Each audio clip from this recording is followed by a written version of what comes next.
Hi everybody, that's Allie. And that is Dash. Welcome to our playdate, where we choose a game, sometimes make up our own rules, and play for a while. Enjoy listening and playing along. Or don't. We can't hear you. It's a podcast. Do you remember when we played this? When? No. I feel like it was a road trip. No, it might have been. I'd have to look back. It might have been a road trip game. Because this seems like a simple one. You know what? I do remember. Yes, it was a road trip game because I remember the rainbow box. Yeah, and I feel like I bought it at Walgreens, like literally to go on the road trip. Like just on the way up to the snacks and gummy bears and a game. Yeah. Walgreens has games. Like I was They just do, there picking up prescriptions the other day and I checked out what was on sale. I almost bought Poetry for Neanderthals. It was only like 15 or 16 bucks. I know. I'm waiting for it to go down to 10. Yeah, me Once too. it goes down to 10, I might buy it. Well, it said 7 was the first number I saw, and I was like, heck yeah. But it was $7 off. Not that it cost $7. Right. So I was like, if it costs $7. Yeah. I mean, you can also make your own version. I've considered making an improv version of Poetry for Neanderthals. I've never played it, so I don't know what it's like. So remember that game we played a few weeks ago that was like... Are we recording? Yeah, we are. Okay. Yeah. Remember that game we played a few weeks ago that was like one syllable at a time? That's what Poetry for Neanderthal. So it's like a Neanderthal would talk, like spare gas car, and then you have to guess what I'm talking about. Got it. Right, like that. But I've thought about doing like as an improv exercise. Here are a bunch of improv terms, and you have to get us to guess the improv term just using one syllable words. Okay, I get it. Right. So it'd be like old, witch, dad. Character. No. Archetype. Gray. Beard. Wizard. What are you talking about? Del Close. Oh, that's not an improv term. I mean, it is. Everybody who does improv knows who Del Close is. That's a person. That's an improviser. That's not like an improv term. Well, sure. Fine. Okay. Whatever. Anyway, little ghosties, hi. Hi. We're going to play No Filter. We were saying, I think we played this in a road trip episode before. And because it was a road trip, we didn't use the dice. Right. And I also am using a brand new pack of cards. So it comes with like 2 packs of cards in the box. And this is a brand new pack. So this is brand new questions. Yeah. And we're going to use the dice, which is how you're supposed to play it when you play it in a group. Yeah. So there's with a table. Yes. So there's 2 dice. One is who answers the question. And the other is whether it's the blue question, the white question, or you get to pick. So we're going to play it with the dice this time. Yeah. Should we roll to see who goes? Con dice. Con dice. There we go. And this one says person to my right goes first. Okay. So you go first. So go ahead and roll. Okay. All right. So you roll the dice and it says the person to your left. And I have to answer the white question. And you have to answer the white question. Okay. Name something you look back on and think, I can't believe I did that. Okay. So... Oh, it's just it may be bordering on legality. So I don't know if I want to admit to it on the podcast, but I had some friends who went into an abandoned house and they found a crawl space in a closet. That's horrifying. Yeah. I mean, there was nothing. It wasn't like there weren't any like handprints or anything. But there was a crawl space in the closet, and that's it. The house was empty. It was abandoned or whatever. And when they were jumping over the fence to get out of the property, there just happened to be a police cruiser driving by who saw them and detain them for a little bit, but let them go with a stern warning, which my friend was very happy about. Sounds like any legality was cleared up right there. Yes. But it sounds like. Sure, yes. But The police officer did not know the extent to which my friend was into the property. For all the police officer knew, my friend was just cutting through a backyard, which is more acceptable. Great. Yeah. So that is something that I look back on and say, wow, I can't believe my friend did allegedly that. Did allegedly that. did allegedly that. Did allegedly that. did that. Yeah. That's how you get out. You just keep saying allegedly. Just allegedly did that. I allegedly robbed a bank. That should get me out of any problems or issues. Allegedly. Mm-hmm. Yeah. Yeah. All right, Allie, roll. I guess I got to roll. Yeah, this is your roll now. Okay, so it is an all ask or all answer. All answer. And we're doing the white question. Allie, what is your favorite season and why? It's hard because down here there's basically no seasons. Correct. There's like hurricane season and wet outside. So wet it makes you angry. Yes. And then but if I'm not here, growing up, my favorite season was fall, like those first few days of fall when you get to like wear a sweater and you wear like sweater, jeans, boots, scarf. Like that's my vibe. Yeah. Raking leaves, jumping in a pile of leaves. That's it. Oh yeah. Yeah. That's lovely. Yeah. Yeah, here in Florida, we don't have seasons, right? We have, like you said, it's either the sun is trying to kill you or the rain is trying to kill you. Right. But that's, it's a constant state of survival that you're or the humidity is trying to or the humidity is trying to kill you. Or it's trying to drown you. It is disrespectful hot. It is very disrespectful. Yeah. But still not as hot as the night Johnny Vitti got married. Okay. What is your favorite season and why? And I have to answer this question. Yes. So yeah, like I said, there's no seasons here in Florida, but if I had to remember back to my days living up north, my favorite season is like that it's like a magical time of year, right when fall meets winter. Yeah. Right there. Like Thanksgiving just happened. Like the day of the first snowfall. No, because we usually didn't get snowfalls in New Jersey until, well, I don't know how it is now with the climate change and all that, but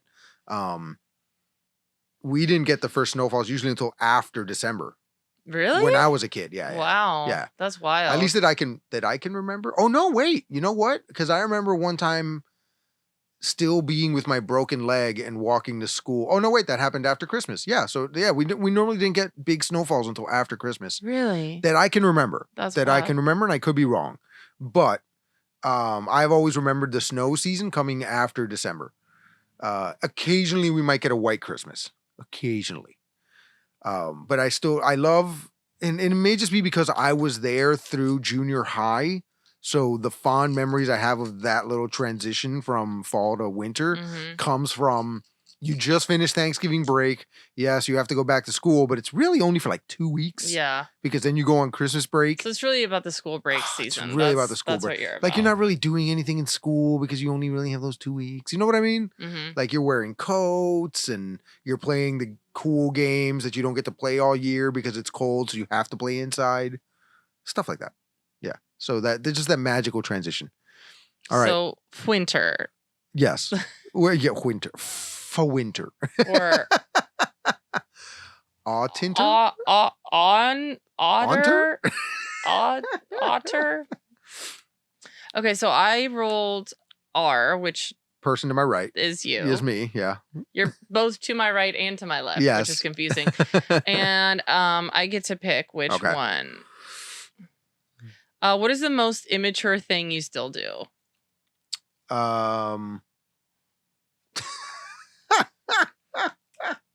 It's so dumb. Okay, most immature thing is I still buy toys.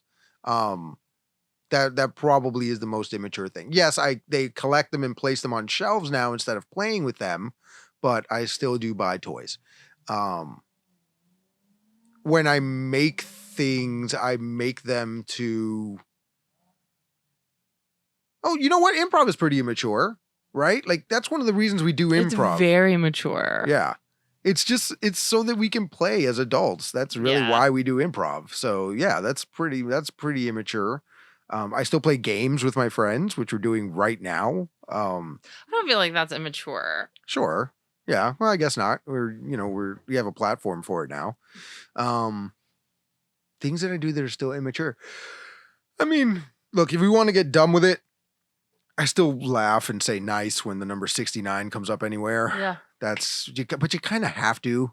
So, it's just like, the other day I was at a friend's house and he just happened to have his temperature set at 69. And when I walked by, I went, nice. And he goes, yeah, we keep it cool here. And I'm like, no, dude, nice.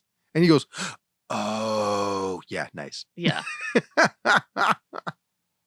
It's immature, but it's funny. Immature, but it's funny. Yeah. All right. Person to my right, and I get to pick. So you rolled the same thing I did. Yeah. Allie, what is something you know the taste of that you should not know the taste of? In other words, you've put something in your mouth that you would rather not have put in your mouth. Well, maybe I didn't necessarily put it in my mouth, but you know how when you pass out and they wave the ammonia underneath your nose? Yeah. It goes, there is a taste that goes into your mouth. And I know it. Okay. I remember that. Oof. Yeah, all that connects. So, yeah. Yeah, I remember that. Yeah. And then, yeah, that's probably it. Or I'm trying to think. I mean, or like a shoe in your mouth, or no, I've eaten, like, I ate an eyeball one time. I've eaten like a human eyeball? No, like a fish eyeball. I've eaten silkworm larva, which I didn't like. Really? The heck you say? No, it's a snack. In Korea, it's like a snack. Like, you can buy it on the street and people eat it like popcorn. Oh, wow. And it has a very, very distinct smell. A very distinct smell. And I wanted to try it, but I'm like, I'm not going to spend a whole... Like, I literally just want to try one. Like, I don't want the whole thing. Yeah. So an opportunity arose for me to try one, and I didn't like it. Okay. It's not a thing I would prefer to eat again. So I guess I know what silkworm larva tastes like. Got it. Okay. I've eaten tongue, which I think a lot of people don't eat, but it's very delicious. Sure. Beef tongue, very delicious. Mm-hmm. Yeah, those things, wow. I guess. Okay. They're all foods. Yeah, I sure. mean, in theory. They're foods, not common foods here, but yeah, they're foods. I had, oh my gosh, what are they called? What? They're the crickets. Crickets. Okay. But, like dried crickets. Yeah, but there's a name for them. Really? Yeah. They're like Mexican. I had them at a Mexican spot. Huh. I forgot what they're called. Anyway. Grillos. No. Somebody tell me what they're called. All right, go ahead. Anyway, they're good. Little ghosties, go into the comments. Let us know what's the thing that you've eaten that you know the taste of that you should not know the taste of.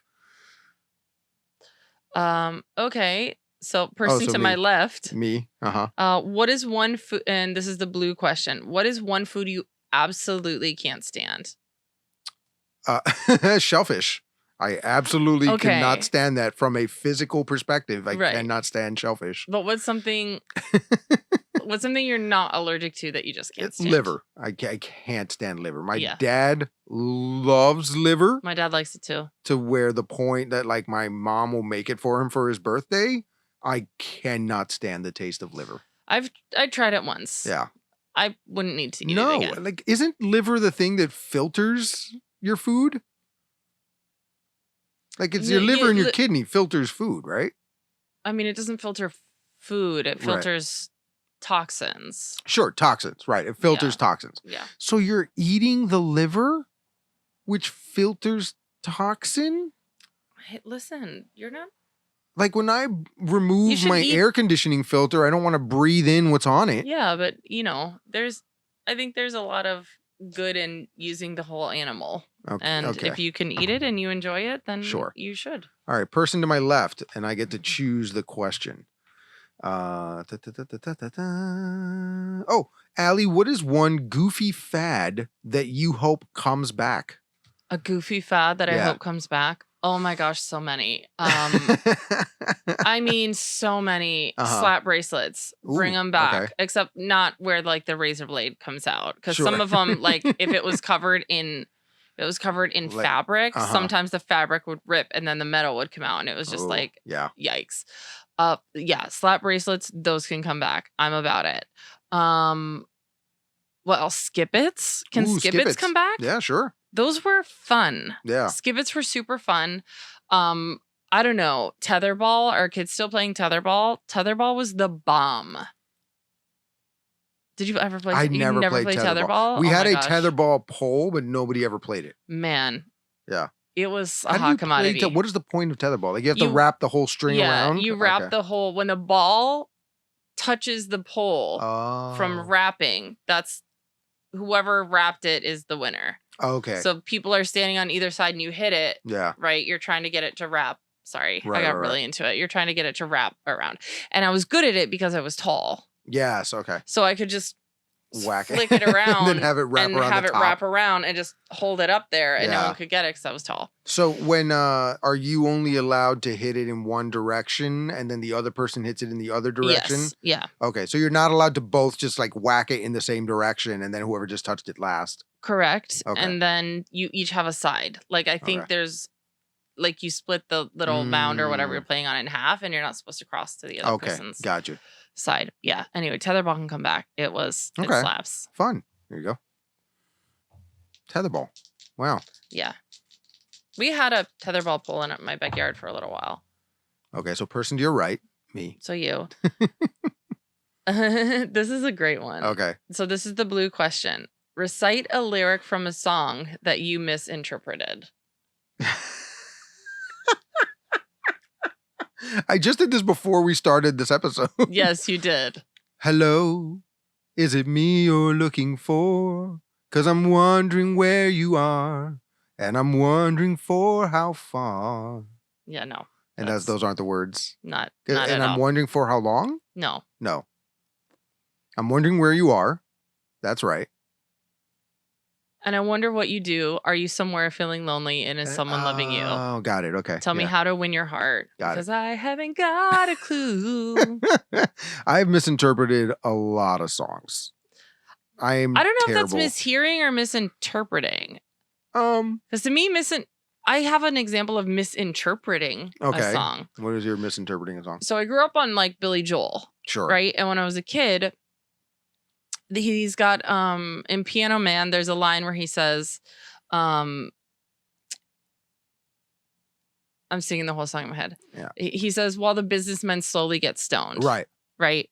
And they're sharing a drink they call loneliness, because it's better than drinking alone. Lord. Anyway, so when I was a kid, the only context I had for stoning was like the biblical stoning, right? Where people would like throw stones at you until you die. And I'm thinking to myself, like, I'm hearing this song as like a 6, 7-year-old. And I'm just like, why is that happening in a bar? Like, why are people stoning these businessmen in a bar? And why do they keep going back if people are throwing stones at them? Like, I don't get it. Like, this makes no sense. But then I was 6 and I didn't care because that song slaps. Mm-hmm. And then as I got older, I was like, they're getting stoned. That's what was going on. Yeah. Got it. And let's not forget Davey, who's still in the Navy. And probably will be for life. Yeah. Yeah. Oh, that's a great one. That's a great song. And they're sharing a drink they call loneliness because it's better than drinking alone. Yeah. It is such a good lyric. That is whole such song a good is lyric. Amazing. It's such a good lyric. Such a good song, and we're going to have to listen to it afterwards.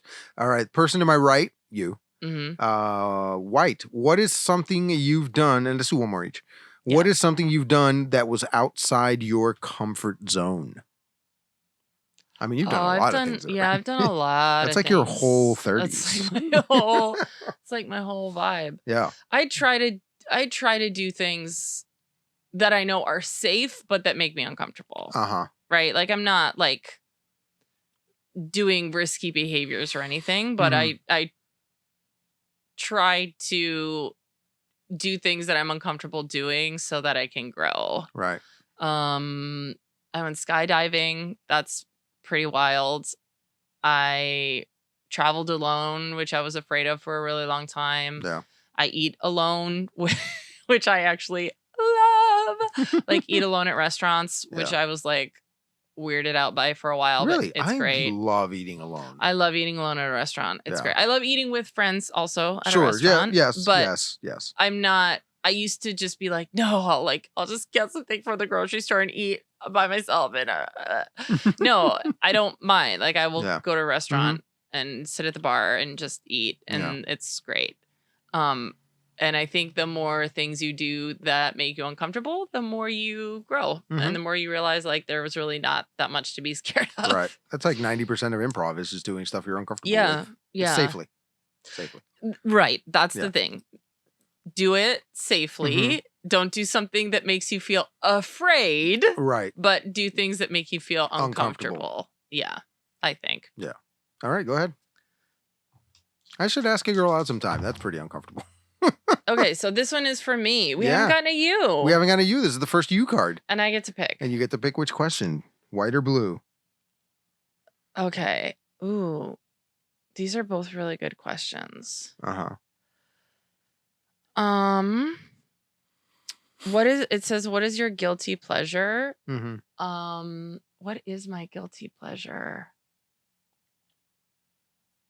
I really love cheese and crackers is the joy of my life. I love it. I also love really good bad movies. Yeah. Like a good bad movie is like the new Roadhouse. Yes. The new Roadhouse is such a good bad movie. Yeah. It's like I was entertained. It's got bad acting. It's got decent acting. It's got Jake Gyllenhaal without a shirt on. Yeah, horrible casting. It's not Ewan McGregor. Conor McGregor just walking around, strutting about. His accent is never explained. It's like Arnold Schwarzenegger in an 80s movie where he's just like, no, I am John from Montana. And you're like, what? No, what? I grew up in the Midwest. I am from the Midwest. Yeah. I love that. Chocolate. I eat a lot of chocolate. I love chocolate. Yeah, I guess those are my guilty pleasures. Okay. I saw a quote the other day, and it was I can't remember who said it, but it was like, I don't feel guilty about my pleasures, darling. Yeah. Yeah. I don't have any guilty pleasures because I don't feel guilty about my pleasures. Yeah, no, I don't feel guilty about any of them. Right. I love it. Yeah. Bring it to me. Bring it on. Actually, come to think of it, that may have been John Cena who said that. I hope so. I don't know. It was either Zsa Zsa Gabor or John Cena. It was one of the two. Yeah. They're so similar, I get them confused. Their quotes are constantly overlapping each other. It's very similar, those two. Oh, man. Okay, so that was no filter. No, you get one more I turn. get one more. Okay. I just answered my own question. Yeah, all right. Ooh, this is all. What a perfect way to end. Perfect way to end. And it's what is something... Oh, no, here we go. What seemingly innocent thing gives you the chills? I don't like looking at things that have a lot of holes in them. Oh, okay, you've got that thing. I forgot what it's called, but yeah. Ugh. Okay. Ugh. Yeah, like honeycombs or Honeycombs I can deal because there's usually like bees involved and they're coming in and out, but just like a bunch of holes. Interesting. We have talked about this before. Gross to me. I can't explain it. It makes me so unbelievably uncomfortable. Yeah, we've talked about this before. So uncomfortable. Ooh, yeah. It's got a name. Yes, it does. Yeah. Yeah. So there are two things because it depends on how you define the chills. But there's, if I'm wearing a costume wig, sometimes I will just get this random like chill up and down my spine. I don't know what it is. I think it's maybe because it's just like touching back here on the back of my neck somewhere where I'm not. Yeah. And it's not my hair. It's just a random hair that's touching the back of my neck. I guess. I don't know because it doesn't feel like there's hair touching the back of my neck. I will just get the chill up and down my spine. Weird. Yeah, right. It is weird. But it happens every time I'm wearing a costume wig. And the other thing that gives me the chills in terms of like, ooh, goosebumps, I'm getting all like tense and stuff, is whenever I sing along to a musical like the Newsies or In the Heights or Hamlet. Not Hamlet. Hamlet the musical. Hamlet the musical. To be or not to be, that is a question. Okay. No, what am I thinking of? Hamilton? Hamilton. The Scottish play Hamilton. Yes, okay. By the way, Hamlet is not the Scottish play. I know, okay. It's the other one that we're not allowed to mention. Were you not paying attention to the Shakespeare episode that we just did? I was. Okay. Yeah, so if I'm singing along to Hamilton or Newsies or In the Heights or one of those, I will get literal goosebumps if I like. Oh, yeah. I mean, there's songs that give me goosebumps every time. Yeah. Every time. Like Piano Man by Billy Joel. That doesn't give me goosebumps, but there are songs that like give me goosebumps every time. Yeah. All right, cool. I took it negative, but yeah, you can go positive with it. Yeah. All right, so that was No Filter. That was No Filter. I think we rated this we did last time. Stuff, These are really cool rainbow cards. They're really pretty. Yeah. And really cool I liked playing it with the dice. Yeah, the dice really added it. You know what? The dice would add a lot more if we were obviously playing with more people because then you actually have a right and a left. Right. But you also run the risk of like one person having to answer all the questions. Okay, like, Jeff. Yeah. All right. Enough about you, Jeff. Jeff, it says to my left, and then like, you roll to the right, and then he rolls you, and then it's like, damn it, Jesk. Cool. So this was one more time, No Filter. It is Big G Creative. That's right, Big G Creative. Yes. Games, invented by David Blanchard and Danielle Reynolds. Nice. Okay. I love that there's 2 questions per card, right? Because then like you don't necessarily run out of, well, you will run out eventually, but there's a good mixture of cards. You have with 300 cards, you actually have 600 questions. Right. Yeah. And when you add in the dice, sometimes you're really only reading one of the questions on the card anyway, which is right. Pretty Exactly. Cool. Yeah. All right, we did it. Yeah, we did it. No Filter. All right, little ghosties. I hope you enjoy the rest of your week. Thank you for listening to us. Bye. Thanks for listening, everyone. Now we'd love to hear from you. You can visit playdatepod.us to watch our videos, access our episode library, find out more about our brand of quality, clean comedy, and contact us with any questions or comments. Improvisers love audience suggestions, so make sure you visit playdatepod.us. And the podcast you just heard was a production of Society Circus Players. If you like what you heard today, please rate, review, subscribe, and share it with a friend. And finally, if life's a circus, we're the clowns! Are you supposed to connect? Well, yeah, but I wanted to leave it open so that we see what the dice are without having to but that's fine. Oh, obviously you don't have a long torso like somebody I do not have a long else. torso like somebody else here. Way to make fun of my torso, Allie. Don't make fun of us short kings. This is torsoist. Yeah, it's tallest. tallest.